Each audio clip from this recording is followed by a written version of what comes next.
नमस्कार, मैं हूं श्वेता मिश्रा अवस्थी और आप देख रहे हैं बिग फाइट लाइव। भाजपा हो या कांग्रेस कुछ साल पहले की राजनीति को देखें तो सामने आता है कि दोनों ही दलों में यूपी या दिल्ली के नेताओं को तवज्जो दी जाती थी, लेकिन अब ये देखने में आ रहा है कि राजनीति का प्रमुख केंद्र राजस्थान हो रहा है। तो राजस्थान के सियासी क्षत्रपों की धाक को नेशनल लेवल तक अहमियत दी जा रही है। यही कारण है कि एक बार फिर मुख्यमंत्री अशोक गहलोत को गुजरात विधानसभा चुनाव के लिए वरिष्ठ पर्यवेक्षक बनाया गया है, तो सचिन पायलट को हिमाचल प्रदेश में ऑब्जर्वर बनाया गया है। रघु शर्मा गुजरात और हरीश चौधरी पंजाब में जिम्मेदारी संभाल रहे हैं। तो कमल वाली पार्टी यानी भाजपा में भी राजस्थान के दिग्गजों को अहम जिम्मेदारी दी गई है। गजेंद्र सिंह शेखावत पंजाब, सुनील बंसल उत्तर प्रदेश, भूपेंद्र यादव महाराष्ट्र और अलका गुर्जर को दिल्ली में जिम्मेदारी दी गई है। आज बात इन्हीं सियासी क्षत्रपों की।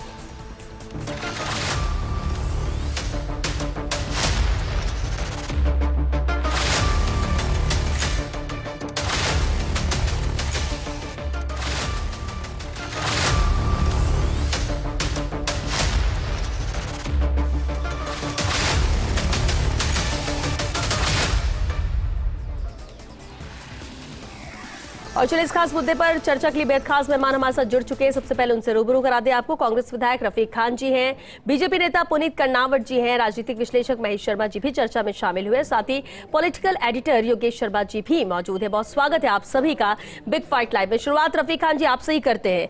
अभी हाल ही में बड़ी जिम्मेदारी गुजरात में दी गई है। मुख्यमंत्री अशोक गहलोत की बात कर ले, सचिन पायलट की बात कर ले, रघु शर्मा को पहले जिम्मेदारी दी गई। क्या आप भी मानते हैं कि पहले की अपेक्षा राजस्थान को अब तवज्जो ज्यादा मिल रही है जिम्मेदारियों के तौर पर दूसरे राज्यों के को लेकर अगर बात करें तो?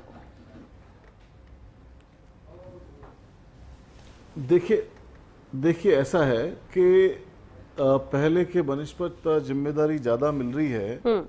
इसमें कोई बहुत ज्यादा डिफरेंस की बात नहीं। पिछला इलेक्शन जब था गुजरात के अंदर, तब भी अशोक गहलोत जी वहां सेक्रेटरी इंचार्ज थे और गहलोत साहब संगठन महामंत्री भी थे। तो ये पहला इंसिडेंट नहीं है। गहलोत साहब ने पार्टी के लिए हमेशा काम किया है, चाहे किसी भी लेवल पे हो, और बड़े ग्राउंड से उठे हुए नेता है मुख्यमंत्री अशोक गहलोत। पहले 2 बार जनरल सेक्रेटरी रह चुके हैं, और जब पिछला समय था और पिछला इलेक्शन था गुजरात का, तो उस वक्त भी जो सबसे अहम जिम्मेदारी थी वो अशोक गहलोत जी के पास ही थी, और तब वो कोई सीएम भी नहीं थे, लेकिन तब भी उन्होंने पूरी कमान संभाली। चाहे वो राज्यसभा चुनाव हो, अहमद पटेल साहब का राज्यसभा का चुनाव हो गुजरात का, और चाहे वो गुजरात इलेक्शन हो, और बहुत अच्छा प्रदर्शन कांग्रेस पार्टी का गुजरात में रहा। तो इसीलिए इनको पूरी नॉलेज है वहां पर, और मैं समझता हूं कि पार्टी ने इसीलिए जिम्मेदारी दी है कि इनके नेतृत्व में वहां सरकार बनाई जा सके और पूरे आवाम को और कार्यकर्ताओं को एक जाजम पे लाया जा सके। तो पूरी पार्टी के अंदर सीएम साहब के लिए एक बड़ी निष्ठा है, बड़ी श्रद्धा है, और लोग बाग उनका सम्मान करते हैं। जितने भी कार्यकर्ता हैं, लीडर हैं, सब उनका सम्मान करते हैं, और उनकी स्टेट उस गुजरात को उनका संभाला हुआ है, तो एक एक लीडर को वो नाम से जानते हैं। तो ऐसी स्थिति में मामला बहुत महत्वपूर्ण हो जाता है, और मुझे पूरा विश्वास है कि वहाँ हम सरकार बनाने में कामयाब होंगे। चलिए ठीक है। पुनीत कर्नावट जी, हम क्योंकि मरुधरा के क्षत्रपों की बात कर रहे हैं, ना सिर्फ कांग्रेस बल्कि बीजेपी की भी बात करें तो बीजेपी के भी कई दिग्गज ऐसे नेता है जिन्होंने दूसरे राज्यों की कमान संभाली है। इसकी वजह आप क्या मानते हैं? देखिए, सभी पार्टियां अपनी अपनी रणनीति तय करती है, और पार्टियों में जो उपलब्ध नेता होते हैं, उनकी योग्यता होती है, उनकी कार्यक्षमता होती है, उसके आधार पर जिम्मेदारी देते हैं। विशेष रूप से जब मैं भारतीय जनता पार्टी की बात कर रहा हूँ, तो भारतीय जनता पार्टी लगातार अपने कार्यकर्ताओं को, अपने नेताओं को एक बेहतर से बेहतर जिम्मेदारी देकर उन्हें और बेहतर राजनेता, परिपक्व राजनेता बनाने की दिशा में काम करती है।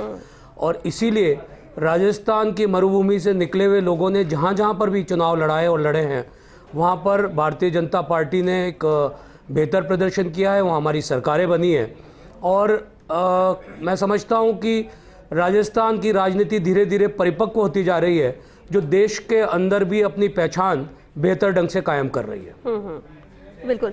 महेश शर्मा जी, और हम अगर पहले की बात करें, अब की बात करें, क्योंकि आपने एक लंबा वक्त भी देखा राजस्थान की राजनीति में, बहुत सारे बदलाव भी हुए हैं, सरकारें बनती हैं, आती हैं, जाती हैं, लेकिन इन नेताओं पर जिस तरह से जिम्मेदारी दी जाती है, नेताओं को अहम आप बात क्या मानते हैं?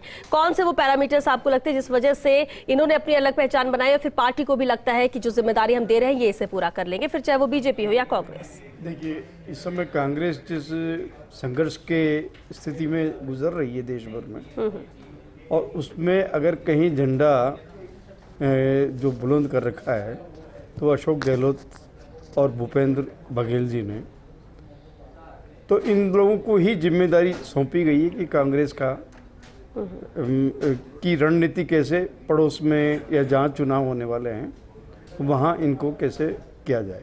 अब गहलोत साहब को पूरा राजस्थान का पहले प्रभारी, गुजरात का प्रभारी बनाया गया था, तो इसलिए जो 2012 का जो चुनाव हुआ था उसकी तुलना में इन्होंने कांग्रेस को बढ़त दिलवाई थी। उस समय 2012 में 60 जहां विधायक थे कांग्रेस के, यहाँ से ये 66 तक नहीं 77 तक लेके गए थे। और स्थिति ये थी कि बीजेपी जो थी वहाँ जो सत्तारूढ़ दल थी वो 99 तक सिमट गई थी। तो ऐसी बड़ी मुश्किल से वहाँ सरकार जो बनी है, अंतिम राउंड में जाकर के वो वहाँ बीजेपी वापस से शासन में आई। तो इन चीज़ों को देखते हुए उन्होंने जो एक सबसे बड़ा जो है कि कांग्रेस को जो अब तक के मुस्लिम तुष्टीकरण की जो बात करते हैं उस घेरे से बाहर निकालने की गहलोत ने बड़ा प्रयास किया और सॉफ्ट हिंदुत्व की ओर ले गए। तो ये एक बड़ी कामयाबी रही है। उस दौर में ये भी है कि राहुल गांधी जो थे वो उस समय अध्यक्ष थे, और लगभग यही मतलब गांधी परिवार ही एक तरह से कांग्रेस में मतलब उच्च कमान माना जाता है।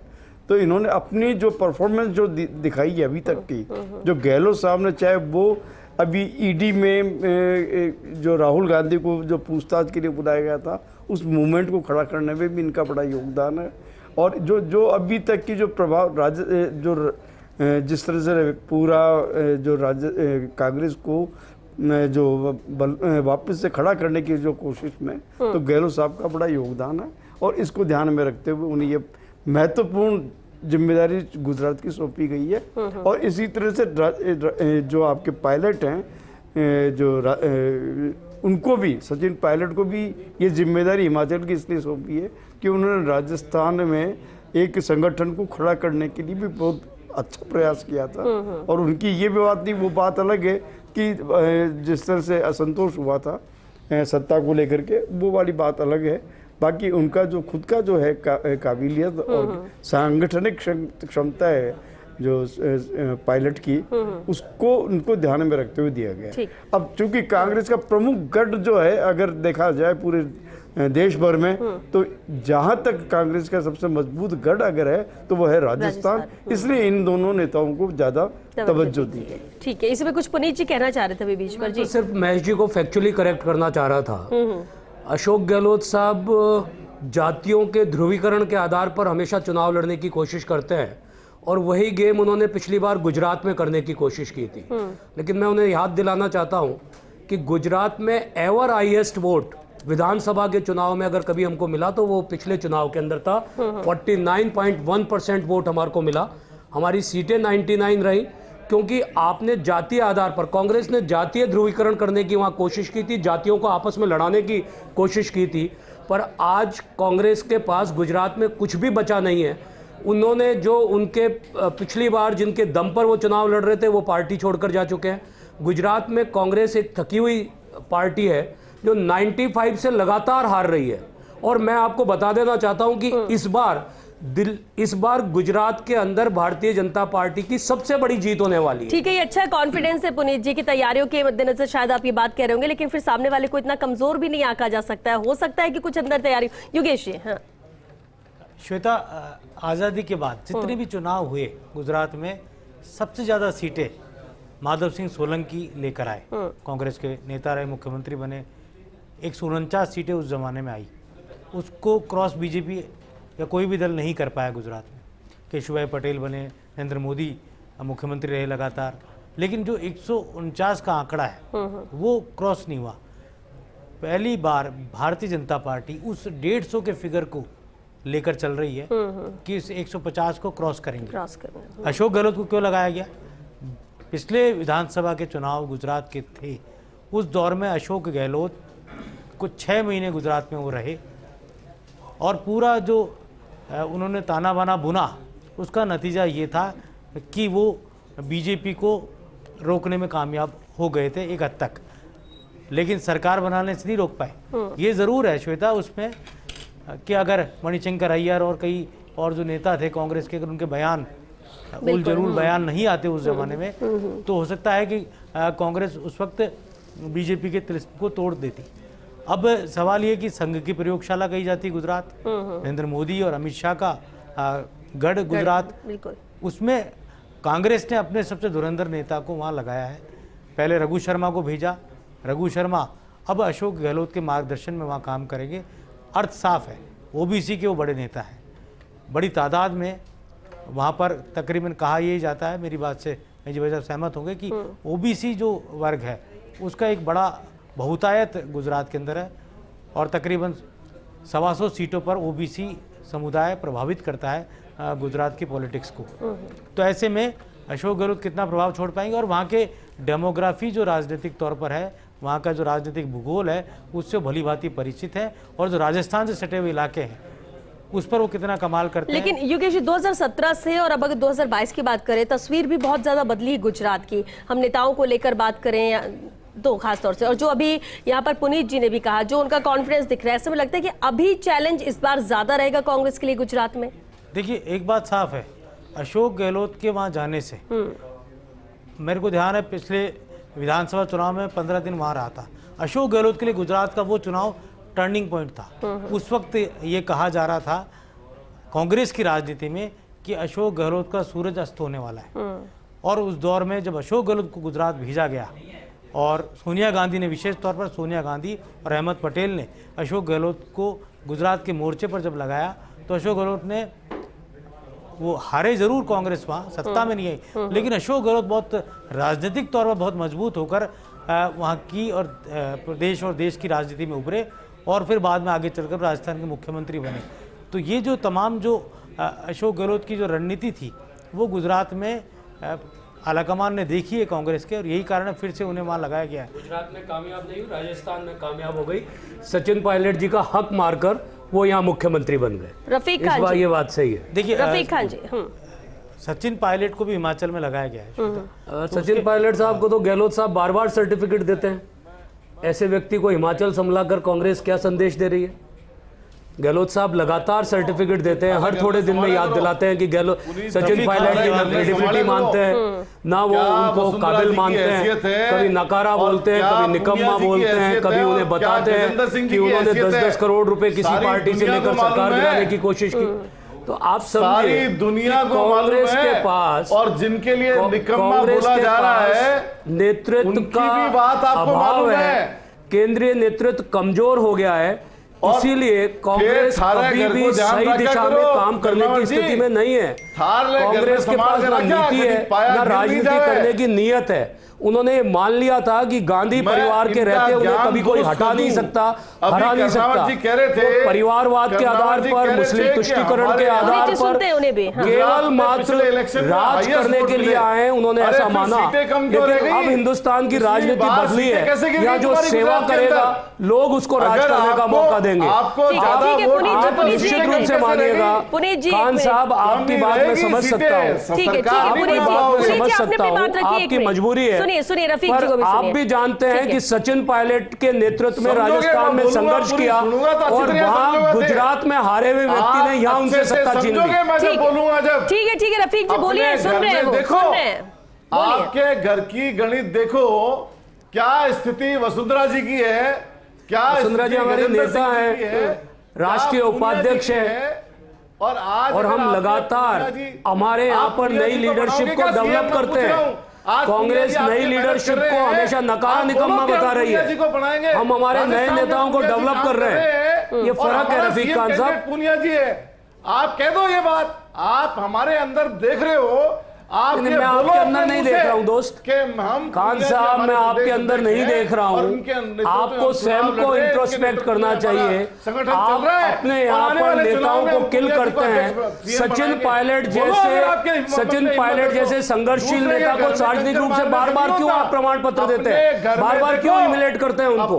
हर बार आप बताते हैं, हर बार ये आप बताने की कोशिश करते हैं। आप राजस्थान में लगातार इसीलिए कमजोर हो रहे हैं कि आपने अपने ही नेताओं का सम्मान करना बंद कर दिया है। आपने उनके ऊपर विश्वास करना बंद कर दिया जो है। रफीक जी कह रहे हैं, जो पुनीत कर्नावट जी अपनी बात रख रहे हैं, लेकिन योगेश जी, सचिन पायलट को लेकर जो जिक्र हो रहा है वो चीजें तो अब पुरानी हो चुकी है। क्यों ऐसा लगता है बीजेपी को कि बार बार वो चैप्टर ओपन किया जा रहा है? हाँ, पहले उन्होंने कहा है, वो कहते हैं कि हमारा इंडिकेशन ऐसा नहीं है, गलत तरीके से बयानों को लिया जाता है। जब कांग्रेस कहेगी कि 1 दर्जन मुख्यमंत्री बीजेपी के अंदर चेहरे घूम रहे हैं, तो बीजेपी भी ये कहेगी कि वहाँ सचिन पायलट, अशोक गहलोत में डिफरेंसेस हैं, और ये चुनाव तक ये चीज़ें चलती हुई नजर आएंगी। और कोई भी राजनीतिक दल होता है उसमें सब चीज़ें एक जैसी नहीं रहती, चाहे कांग्रेस हो चाहे बीजेपी हो, अंदर खाने सियासत चलती है, कुर्सी की दौड़ रहती है। अब यहाँ पर हिमाचल प्रदेश में सचिन पायलट को जो लगाया भूपेश बघेल के साथ, तो सब जानते हैं कि वहाँ पर मुकाबला बीजेपी के युवा नेताओं से होना है, तो कांग्रेस के युवा नेताओं को वहाँ मोर्चे पर भेजा गया है। और वो इलाका है जहाँ पर बड़ी तादाद में ये कहा जा सकता है कि कांग्रेस का पुराना वोटर रहा है। वो जो वोटर है वो युवा भी बड़ी तादाद में है, कैसे उसको जोड़ा जाए? यहाँ पर अशोक गहलोत जो बात कह रहे हैं, निकम्मा नाकारा, वो बातें रह के बीजेपी उठाती रहेगी।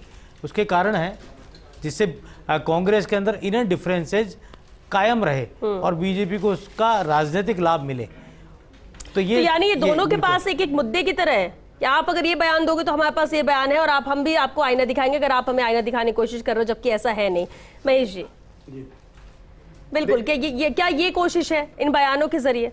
देखिए, जो बयान जिस तरह के हो रहे हैं, ये अगर इस आज की पृष्ठभूमि में ये इसका मतलब महत्व नहीं होगा। चुनाव में ये मुद्दे वहाँ नहीं है। गुजरात के मुद्दे गुजरात में रहेंगे, हिमाचल के मुद्दे वहाँ रहेंगे, और राष्ट्रीय मुद्दे भी तय रहेंगे, इसमें कोई दो राय नहीं।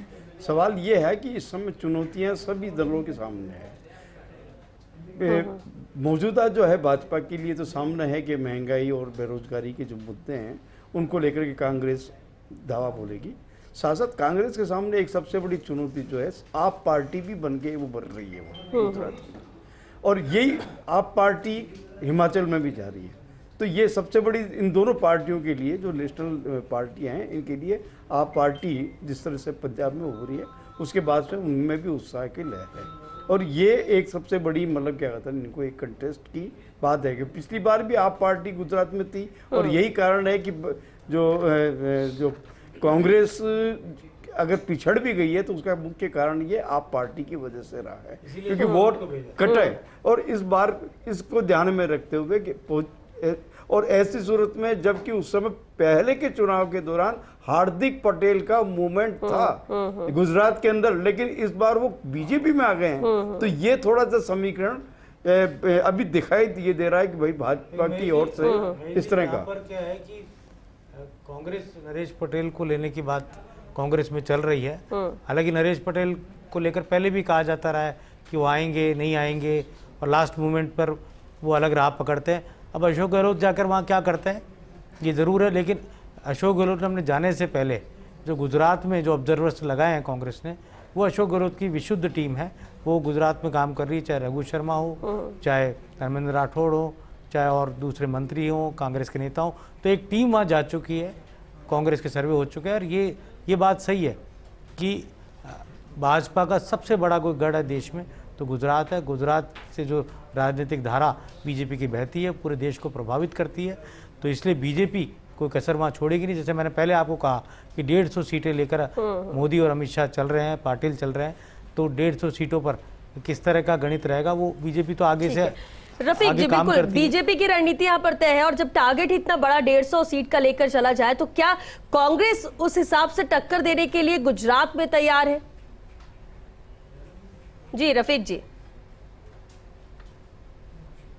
देखिए, इनका भाजपाइयों का खलबली होना स्वाभाविक है।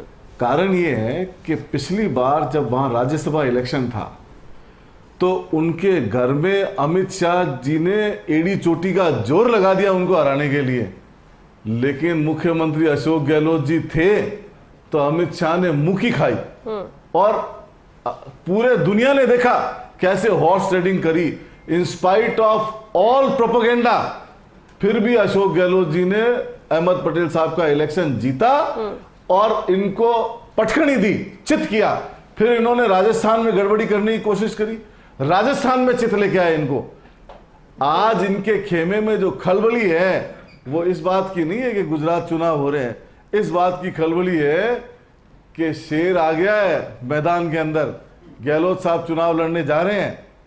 फिर वही होगा जो राजस्थान में हुआ और ठीक है, इसी पर एक लास्ट कमेंट पुनीत जी, अभी कह रहे थे। मुझे लग रहा है खान साहब जो बोल रहे हैं उससे लग रहा है राजस्थान में एक मंत्रिमंडल का विस्तार होने वाला है। हमारी मेरी शुभकामनाएं, हमारा बहुत ज्यादा वजन बढ़ा वहां पर, मेरी शुभकामनाएं आपको। मेरे दोस्त हैं पिछले इलेक्शन में, रफीक भाई मेरे दोस्त हैं। 100 का नंबर मैं चाहता हूँ आपकी बात अशोक गहलोत साहब सुने और आपको मंत्रिमंडल के अंदर पहली बार विधायक का बैरियर तोड़कर और अशोक गहलोत जी थे जो नीचे रह गए। 10 सीटों का फर्क रह गया। गुजरात में सबसे बड़ी हार की तैयारी कर लीजिए, हम सबसे बड़ी जीत जीतने जा रहे हैं। सरकार बना के बताएंगे। रफीक भाई आप नोट कर लीजिए, और मैं भी हम गुजरात के अंदर सबसे बड़ी जीत की ओर जा रहे हैं, आप सबसे बुरी हार की ओर जा रहे हैं। और 2023 के अंदर कांग्रेस सबसे बड़ी बुरी हार के लिए राजस्थान में भी अपने आप को तैयार कर ले। राजस्थान में भी सरकार बनाएंगे। राजस्थान में आप अपना ही रिकॉर्ड तोड़ेंगे। 21 से कम आने का रिकॉर्ड आपको ही तोड़ना है, आप उसकी तैयारी कर चुके हैं।